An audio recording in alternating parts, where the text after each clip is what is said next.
Top 10 The Legends of Emirates.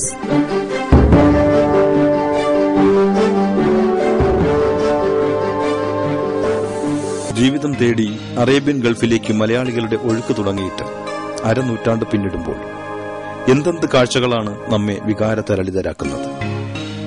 അമ്പരചുംബികളായ കെട്ടിടങ്ങളും നീണ്ടൊഴുകുന്ന റോഡുകളും നിരനിരയായി നീങ്ങുന്ന വാഹനങ്ങളും ഈ രാജ്യത്തെ പുരോഗതിയുടെ പടവുകളിൽ ജീവസുറ്റ കാഴ്ചകളാക്കിയപ്പോൾ മലയാളികളും അതിന് സാക്ഷികളായി.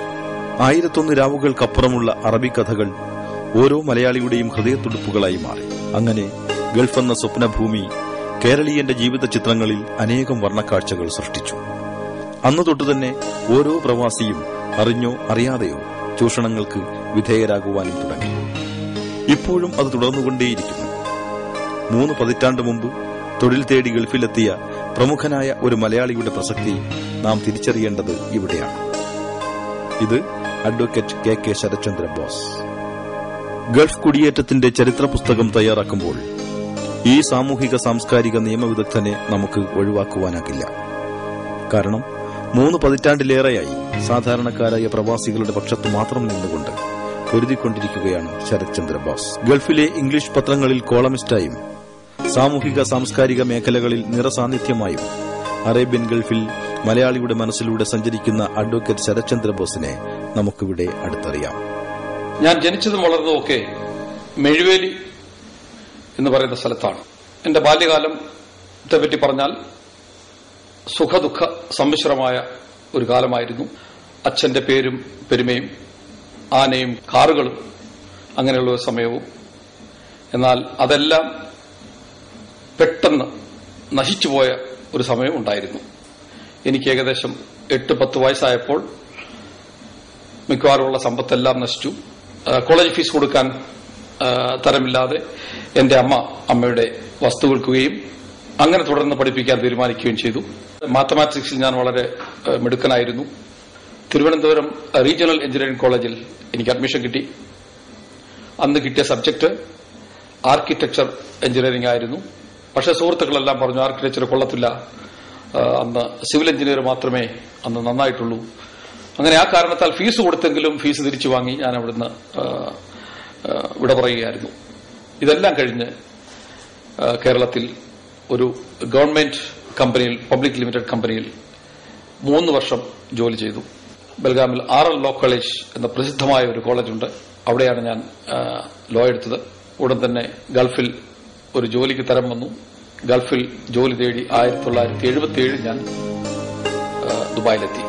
ഒരു പ്രവാസി ആദ്യമായി ചൂഷണങ്ങൾക്ക് വിധേയമാകുന്നത് വിമാന കമ്പനികളുടെ കൊള്ളയടിയിലൂടെയാണ്. അഡ്വക്കേറ്റ് ശരത്ചന്ദ്ര ബോസിന്റെ ആത്മരോഷം തുടങ്ങുന്നതും ഒരു വിമാന കമ്പനിയോടുള്ള പോരാട്ടത്തോടുകൂടി തന്നെയാണ്. അതോടുകൂടി എയർപോർട്ട് ബോസ് എന്ന ഓമന പേരും ശരത്ചന്ദ്ര ബോസിന് ലഭിച്ചു. ആദ്യമായിട്ട് ഒരു മേജർ മാറ്റർ ഞാനിവിടെ സോഷ്യൽ മാറ്റർ കൈകാര്യം ചെയ്യുന്നത് എയർ ഇന്ത്യ എയർപോർട്ട് മാറ്ററിലായിരുന്നു. അതായത് 1978 മുതൽ എയർ ഇന്ത്യ ഗൾഫ് തിരുവനന്തപുരം യാത്രക്കാരെ ഫ്ലീസ് ചെയ്തിരുന്നെന്നും അമിത ചാർജ് ഈടാക്കിയെന്നൊക്കെ കണ്ടമാനം ആരോപണങ്ങൾ ഉണ്ടായിട്ടുണ്ട്. ആ സാഹചര്യത്തിലാണ് 1989 ഇതിന്റെ വസ്തുതകളെല്ലാം പഠിച്ചതിന് ശേഷം ഞാൻ ഗൾഫ് ട്രിവാൻഡ്രം എയർഫെയർ ഫോറം എന്ന ഫോറം രൂപീകരിക്കുകയും എന്നെ അതിന്റെ ചെയർമാനായി എലക്ട് ചെയ്യുകയും അങ്ങനെ എയർ ഇന്ത്യയുടെ ഈ മോണോപ്പൊളി അവസാനിക്കണമെങ്കിൽ തിരുവനന്തപുരം എയർപോർട്ട് ഇന്റർനാഷണലായി ഡിക്ലെയർ ചെയ്ത് കോമ്പറ്റീഷൻ ഇൻട്രൊഡ്യൂസ് ചെയ്തെങ്കിൽ മാത്രമേ ഈ മോണോപ്പൊളി അവസാനിക്കൂ എന്ന് മനസ്സിലായി. അങ്ങനെ അതിനുവേണ്ടി ഒരു വലിയൊരു നിയമയുദ്ധം തന്നെ നടക്കുകയുണ്ടായി. എന്റെ കൂടെ ആയിരക്കണക്കിന് ആൾക്കാർ മെമ്പേഴ്സായിട്ട് ചേർന്നു. ഇന്ത്യയിലും ഇവിടെയും ആയിട്ട് ധാരാളം ആൾക്കാർ എന്നെ സപ്പോർട്ട് ചെയ്തു. UAEയിലുണ്ടായിരുന്ന എല്ലാ അസോസിയേഷൻസും ഇൻ റൈറ്റിംഗ് റെസൊല്യൂഷൻ പാസാക്കി സപ്പോർട്ട് പ്രഖ്യാപിച്ചു. അങ്ങനെ ഒരു സമയം ഒരു ഗത്യന്തരമില്ലാതെയാണ് VP സിംഗ് പ്രൈം മിനിസ്റ്റർ ആയിരിക്കുന്ന സമയത്ത് തിരുവനന്തപുരം എയർപോർട്ട് ഇന്റർനാഷണൽ എയർപോർട്ടായി ഡിക്ലെയർ ചെയ്യുകയുണ്ടായത്. ഞാനിപ്പോഴും ഓർക്കുന്നു.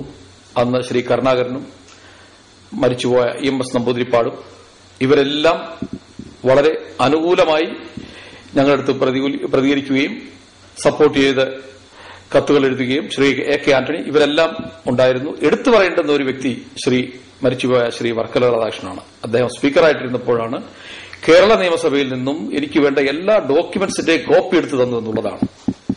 അത് ഒരാധാരമായിരുന്നു.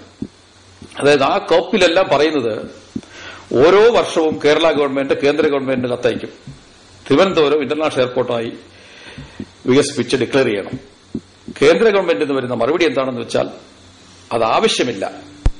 ഇന്ത്യയിൽ 4 എയർപോർട്ടുകളുണ്ട്, international airports: Delhi, Bombay, Calcutta and Madras. 5ാമതൊരു ഇന്റർനാഷണൽ എയർപോർട്ട് ഇന്ത്യയിൽ ആവശ്യമില്ല. ഇത് എല്ലാ വർഷവും കേന്ദ്രത്തിൽ നിന്ന് വന്ന കത്തുകൾ എനിക്ക് അദ്ദേഹം കൈമാറുകയുണ്ടായി. അത് മാത്രമല്ല, അവരുടെ കത്തിൽ പറഞ്ഞിട്ടുണ്ടായിരുന്നു തിരുവനന്തപുരം മദ്രാസ് എയർപോർട്ടിന് വളരെ അടുത്തായതുകൊണ്ട് യാതൊരു കാരണവശാലും തിരുവനന്തപുരത്ത് ഇന്റർനാഷണൽ പദവിയുടെ ആവശ്യമില്ല എന്നുപോലും കത്ത് മുഖേന കേന്ദ്രം കേരളത്തെ അറിയിക്കുകയുണ്ടായി. എന്നാൽ ഇന്റർനാഷണൽ എയർപോർട്ട് അതോറിറ്റി IATA ആണ് ഈ സെക്ടറിൽ ഇത്ര അമിതമായ ഫീസ് ഈടാക്കിയത്, എയർഫെയർ ഈടാക്കിയത് എന്നായിരുന്നു ഇന്ത്യയിലുള്ള എല്ലാ മിനിസ്റ്റേഴ്സും, സിവിൽ ആവിയേഷൻ മിനിസ്റ്റേഴ്സും മന്ത്രിമാരും എല്ലാം പ്രസംഗിച്ചുകൊണ്ട് നടന്നത്. ആ സാഹചര്യത്തിൽ ഞാൻ IATAയുമായിട്ട് ബന്ധപ്പെട്ടു. IATAക്കെതിരെ കേസ് കൊടുക്കുമെന്ന് ഭീഷണിപ്പെടുത്തിയപ്പോൾ അവർ രേഖാമൂലം എനിക്ക് മറുപടി അയച്ചു. IATAക്ക് ഇതിനകത്ത് യാതൊരു കാര്യവുമില്ല. They are only an umbrella body. അതായത് എയർലൈൻസിന് അവിടെ വന്ന് ഇരുന്ന് തീരുമാനമെടുക്കാം. അത് അനൌൺസ് ചെയ്യുന്ന വെറും ഒരു മൈക്ക് മാത്രമാണ് IATA എന്ന് അവരുടെ കത്ത് മുഖേന എന്റെ അടുത്ത് എനിക്ക് വന്നപ്പോഴാണ് കള്ളി വെളിയിലായത്. ഈ കത്ത് കിട്ടിയപ്പോൾ പല പത്രങ്ങളും ഇത് പ്രസിദ്ധീകരിച്ചു, പല മാധ്യമങ്ങളും ആഞ്ഞടിച്ചു. എന്നിട്ട് ഞങ്ങൾ പറഞ്ഞു, ഇന്ത്യയിലുള്ള ഇതിനു മുമ്പ് ഉണ്ടായിരുന്ന എല്ലാ മിനിസ്റ്റേഴ്സിനെയും, എയർ ഇന്ത്യയുടെ എല്ലാ ചെയർമാൻമാരെയും ക്രിമിനൽ നടപടിയിൽ പ്രോസിക്യൂട്ട് ചെയ്യണം എന്ന് പ്രസിഡന്റ് ഓഫ് ഇന്ത്യക്ക് നിവേദനം കൊടുത്തു.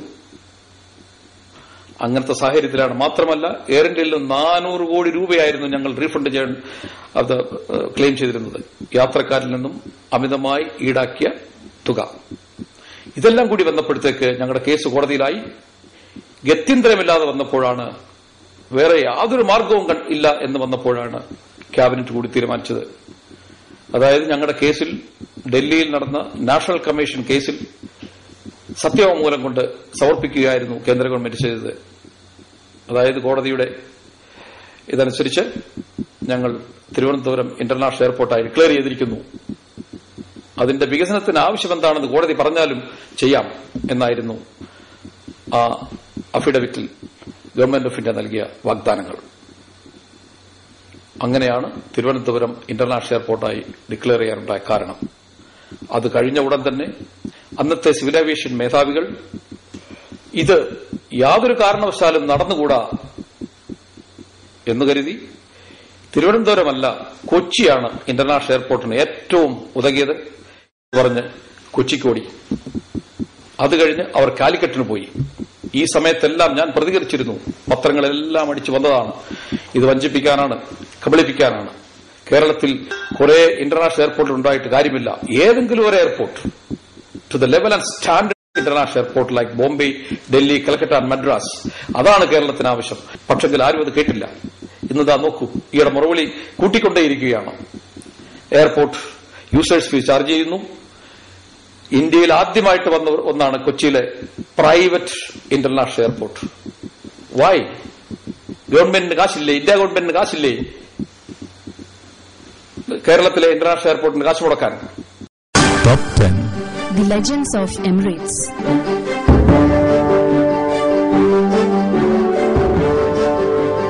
മലയാളിയുടെ ദേശീയോത്സവമായ ഓണാഘോഷത്തിന് ഗൾഫിൽ തുടക്കം കുറിച്ച ശരത്ചന്ദ്ര ബോസിന് തിക്താനുഭവം നിറഞ്ഞ ഒരു ആഘോഷം കൂടിയായിരുന്നു അത്. കേരളീയന്റെ ഓണാഘോഷത്തിന് അറേബ്യൻ ഗൾഫിൽ വേരുപിടിപ്പിച്ച ശരത്ചന്ദ്ര ബോസിനെ ഇന്ന് സ്നേഹത്തോടെ പ്രവാസികൾ ഓണം ബോസ് എന്നുകൂടി വിളിക്കുന്നു. മലയാളി സാന്ദ്രതയുള്ള ഒരു സ്ഥലമാണ് ഗൾഫ്, പ്രത്യേകിച്ചും UAE. എന്നാൽ ഓണമെന്ന് പറഞ്ഞാൽ ഇവിടെ ആർക്കും അറിയില്ലായിരുന്നു.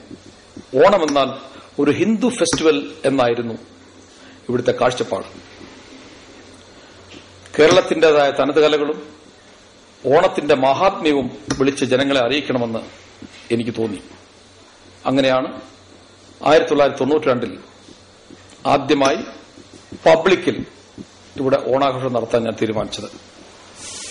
ദുബായിലെ പ്രമുഖമായ അൽനാസർ റെസ്റ്റോറന്റിൽ 4000 പേർക്ക് വാഴയിലയിൽ ഓണസദ്യയോടുകൂടി അതിന്റെ പ്രഖ്യാപനം നടന്നു. നാട്ടിൽ നിന്നും കളരിപ്പായിട്ട്, ചെണ്ടമേളം, മറ്റ് ഡാൻസ്, അങ്ങനെ തലകളെല്ലാം ഇവിടെ കൊണ്ടുവരികയുണ്ടായി.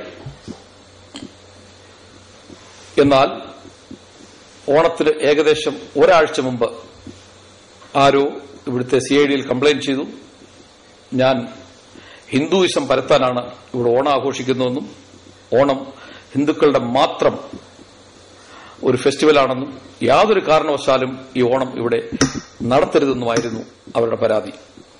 എന്റെ പ്രോഗ്രാമിന് 2 ദിവസം മുമ്പ് ഇവിടുത്തെ CID എന്നെ കസ്റ്റഡിയിലെടുക്കുകയുണ്ടായി. എല്ലാ ഡിപ്പാർട്ട്മെന്റിൽ നിന്നുള്ള പെർമിഷനും എന്റെ ഉണ്ടായിരുന്നു. പ്രത്യേകിച്ചും കളരിപ്പയറ്റ് കൊണ്ടുവരുന്ന എന്തിനാണ്? ആരോ ധരിപ്പിച്ചു ഇവിടെ കളരിപ്പയറ്റ് എന്ന് പറഞ്ഞാൽ RSSന്റെ വകയാണ്, RSS ആണ് കളരിപ്പയറ്റ്, അതിന്റെ ആയുധങ്ങളെന്നും പറഞ്ഞിവിടെ അങ്ങനെ ആകെപ്പാടെ ഒരു ബഹളമായിരുന്നു. എന്നെ വളരെ നല്ലപോലെ അറിയാവുന്നവർ എന്നെ അവർ സപ്പോർട്ട് ചെയ്തു. അവരോട് ഞാൻ നേരത്തെ പറഞ്ഞിട്ടുണ്ട്, ഒരു കാരണവശാലും ഹിന്ദുവിന്റെയോ മുസ്ലിമിന്റെയോ ക്രിസ്ത്യാനിയുടെയോ ഒരു ഫെസ്റ്റിവൽ അല്ല ഓണം എന്ന് പറയുന്നത്. ഓണം എന്ന് പറയുന്നത് ഞങ്ങളുടെ സ്വത്താണ്, കേരളക്കാരുടെ സ്വത്താണ്, അഭിമാനമാണ് ഓണം എന്ന് പറയുന്നത്. അതിന് എല്ലാവരും അതിനകത്ത് ഭാവവാക്കുകളാണ്.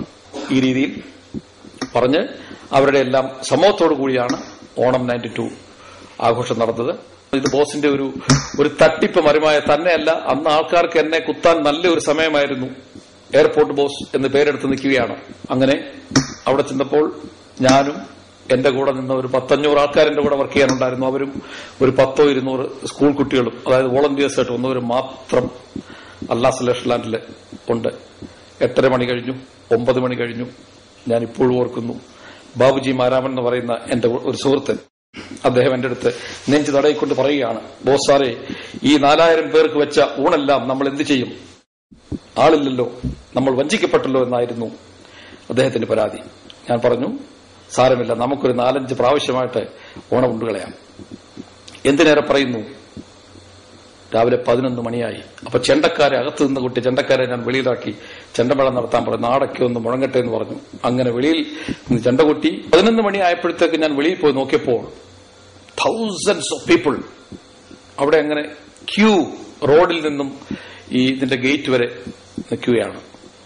more than 11,000 people came and attended Onam. അപ്പോഴത്തേക്കും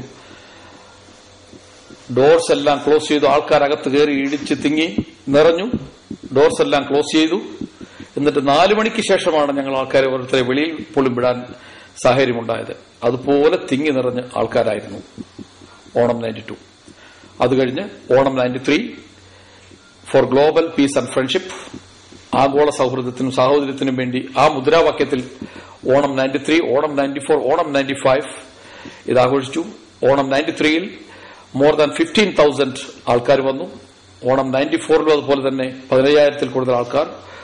ഓണം 95-ൽ 25,000-ൽ കൂടുതൽ ആൾക്കാർ ഒരേ സമയത്ത് വേദിയിൽ ഓണം അറ്റൻഡ് ചെയ്യാനായിട്ട് വന്നു എന്നുള്ളതാണ്. അങ്ങനെ ഓണം UAE-യിൽ മാത്രമല്ല ഗൾഫിൽ പോലും, അതായത് അന്ന് മാധ്യമങ്ങളൊക്കെ തലക്കെട്ടെഴുതിയത് ചരിത്രപ്രസിദ്ധമായ ഓണാഘോഷം, ലോകം കണ്ടിട്ടില്ലാത്ത ഓണാഘോഷം എന്നൊക്കെയായിരുന്നു. അങ്ങനെ ഓണത്തിന് ഇവിടെ കാലുറപ്പിക്കാൻ പറ്റി. The Legends of Emirates.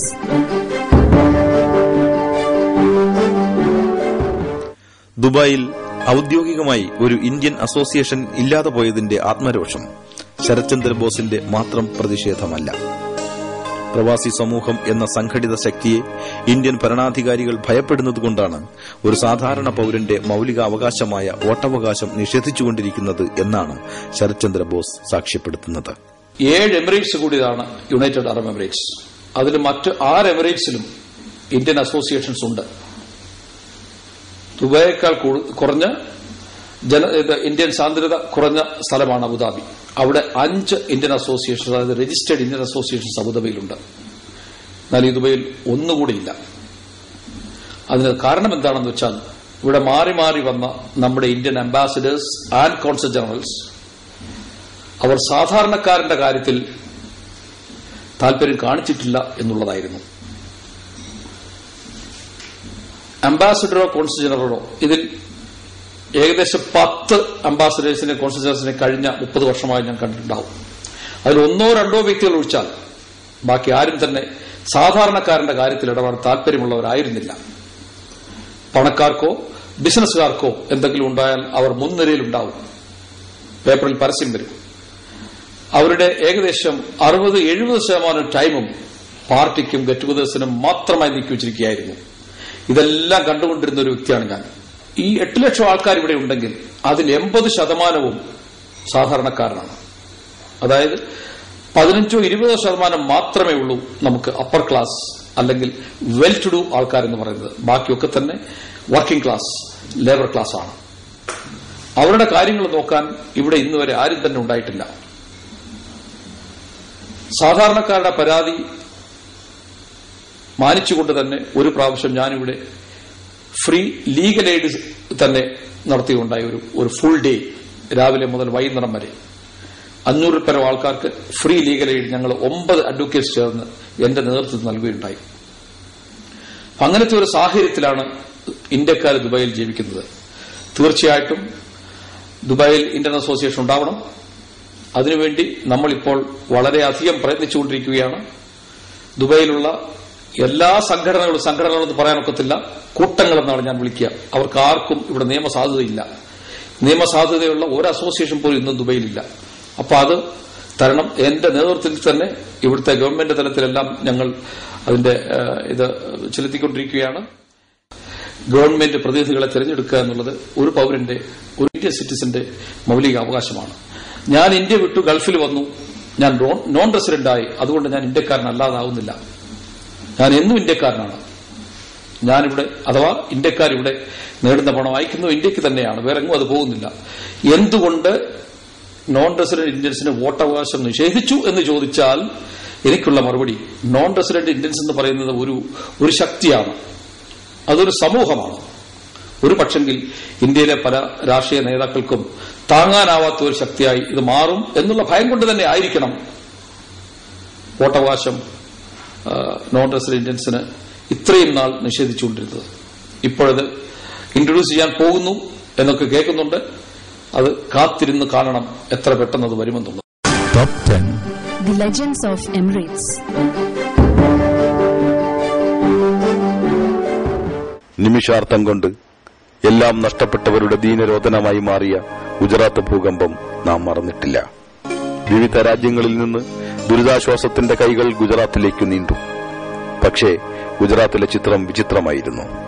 ജാതിയും മതവും നോക്കി ദുരിതാശ്വാസം നൽകുന്ന വിറങ്ങലിക്കുന്ന കാഴ്ചകൾക്ക് സാക്ഷ്യം വഹിച്ച കഥകളാണ് ഗൾഫിൽ നിന്നും ഭൂകമ്പ ദുരിതാശ്വാസ ക്യാമ്പിലേക്ക് പോയ ശരത് ചന്ദ്ര ബോസിന് പറയുവാനുള്ളത്.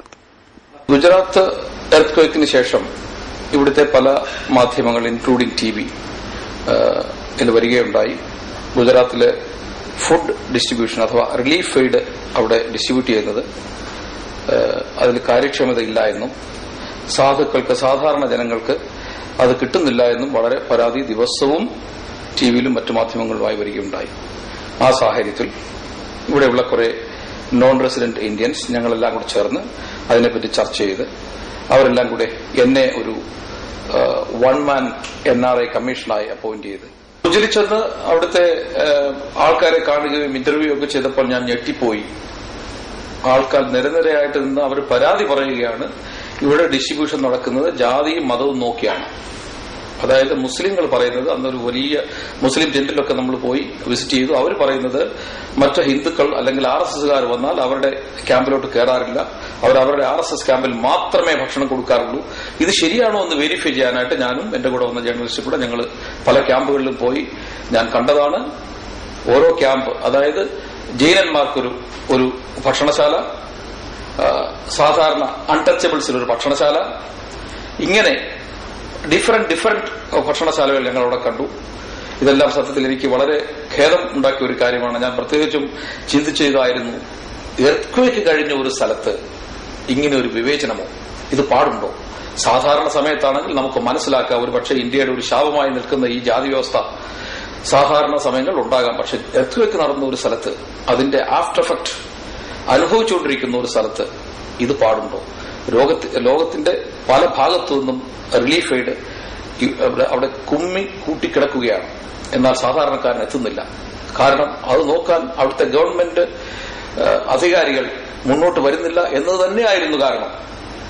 അപ്പോൾ ഇത് വളരെ വിശകലനം ചെയ്ത് ഇതിനെ സ്റ്റഡി ചെയ്ത് ഞാൻ തിരിച്ചു വന്ന് ഒരു റിപ്പോർട്ട് ഉണ്ടാക്കി അവിടുത്തെ ഗവൺമെന്റിന് ഞാൻ സമർപ്പിക്കുകയുണ്ടായി. അതായത് എന്നെ ഇവിടുന്ന് എലക്ട് ചെയ്ത് വിട്ട NRI ഗ്രൂപ്പിനും ഞങ്ങളിരുന്ന് ഡിസ്കസ് ചെയ്യും. എല്ലാവരും ഞെട്ടിപ്പോയി.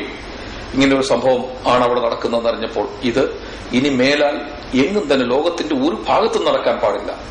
ഓണം ബോസ് എന്ന ശരത് ചന്ദ്ര ബോസ് ഓണാഘോഷ ഭാഗമായി നിരവധി പേർക്ക് മംഗല്യ സൌഭാഗ്യം നൽകിക്കൊണ്ട് ഓണം ഒരാഘോഷം മാത്രമല്ല, സാമൂഹ്യ സേവനത്തിനുള്ള മഹത്തായ അവസരം കൂടിയാണ് എന്ന പ്രചോദനമായിരുന്നു സാക്ഷാത്കരിച്ചത്. ഓണം 96, ഓണം 97 നമ്മൾ കേരളത്തിൽ കൊണ്ടാടി. തിരുവനന്തപുരത്ത് ശ്രീമൂലം ക്ലബിലും ട്രിവാൻഡ്രം ക്ലബിലുമായി ഈ 2 വർഷത്തെ ഓണാഘോഷം നടത്തുകയുണ്ടായി. അതോടനുബന്ധിച്ച് സമൂഹ വിവാഹം, അതായത് കേരള ഗവൺമെന്റ് തന്നെ സെലക്ട് ചെയ്ത് ഓർഫനേജിൽ നിന്ന് സെലക്ട് ചെയ്ത് തന്ന 30-ൽ പരം കുട്ടികൾ, അവരുടെ ദമ്പതികളുടെ സമൂഹം നമ്മൾ അവിടെ വെച്ച് നടത്തുകയുണ്ടായി. അതും വളരെ ഗംഭീരമായിട്ട്, യാതൊരു കാരണവശാലും അവർ സാധുക്കളാണെന്നോ അല്ലെങ്കിൽ ഓർഫനേജിൽ നിന്ന് ഉള്ളവരാണെന്നോ എന്നൊരു തോന്നൽ അവർക്ക് വരാത്ത രീതിയിൽ ഏതൊരു മാന്യന്റെയും ആഢ്യന്റെയും കല്യാണം നടക്കുന്നു അതേ രീതിയിൽ തന്നെ അവരുടെ കല്യാണം നടത്താൻ ഞങ്ങളെ കൊണ്ട് കഴിഞ്ഞു. അതുപോലെ തന്നെ കേരളത്തിലുള്ള എല്ലാ അനാഥാലയങ്ങളിലെ അന്തേവാസികൾക്ക് ഒരേ സമയം ഓണസദ്യ നൽകാനും ഞങ്ങളെ കൊണ്ട് സാധിച്ചു. സ്റ്റേറ്റ് ബാങ്ക് ഓഫ് ട്രാവൻകൂർ ആയിരുന്നു അത് കോർഡിനേറ്റ് ചെയ്തത്. അവരുടെ ബൃഹത്തായ ശൃംഖല ഉപയോഗിച്ച് എല്ലായിടത്തും ഓണസദ്യ നടത്താനും സാധിക്കുകയുണ്ടായി. Top 10 The Legends of Emirates.